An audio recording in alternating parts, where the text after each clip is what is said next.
नमस्कार दोस्तों, दिनांक 8 नवंबर 2016 को समय रहता है रात के 8 बजे भारत के प्रधानमंत्री नरेंद्र मोदी देश को संबोधित करते हैं।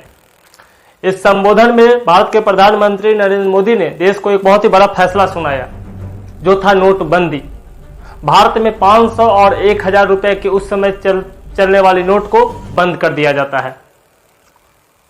उसके बाद आरबीआई ने नए नोट 500 और 2000 के नए नोट निकाले थे, जिसे लोगों को एक्सचेंज करने का ऑफर दिया जाता है। इसमें लोगों को काफ़ी परेशानी होती है। लोग लंबी लंबी कतारों में, बैंकों में, एटीएम के पास बहुत ही लंबी लंबी कतारों में लगे रहते हैं। लोगों को इसमें काफ़ी परेशानी का सामना भी करना पड़ रहा।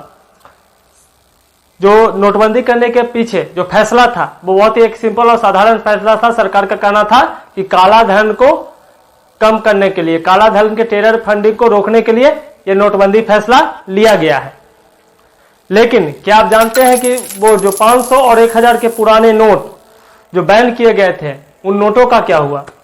वो नोट कुल मिलाकर 15.28 लाख करोड़ रुपए थे। ये आरबीआई ने पिछले साल ही बताया था कि जो भारत में 500 और 1000 के पुराने नोट बंद हुए थे वो कुल 15.28 लाख करोड़ थे। तो आखिर उस 15.28 करोड़ का क्या हो, 15.28 करोड़ लाख करोड़ का क्या हुआ? आप सोच रहे होंगे कि नोटबंदी के 6 साल बाद अचानक से यह सवाल कैसे उठ जाता है। दरअसल भारतीय रिजर्व बैंक ने बैंकों के लिए एक निर्देश जारी किया है। यह अहम निर्देश है। भारतीय रिजर्व बैंक का कहना है कि सभी बैंकों को नोटबंदी के दौरान हुए घटना को, सीसीटीवी फुटेज में जो घटना शामिल है उसे संभाल कर रखना है।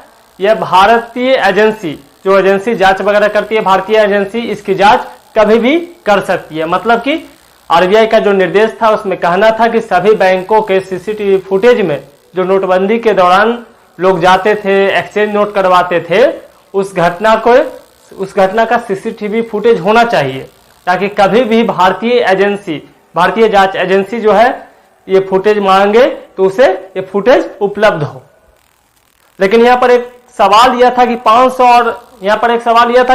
और 1000 के नोटों का क्या हुआ? आरबीआई का जवाब था इन नोटों का विघटन किया जाता है। जो नोट होते हैं 500 और 1000 को, इनका विघटन कर दिया जाता है ताकि ये नोट वापस बाजार में कभी ना आए।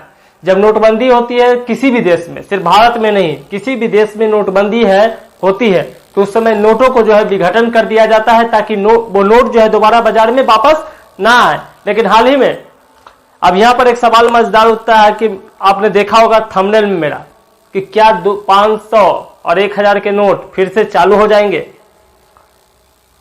तो हाल ही में इसका जवाब जो है यही पर है।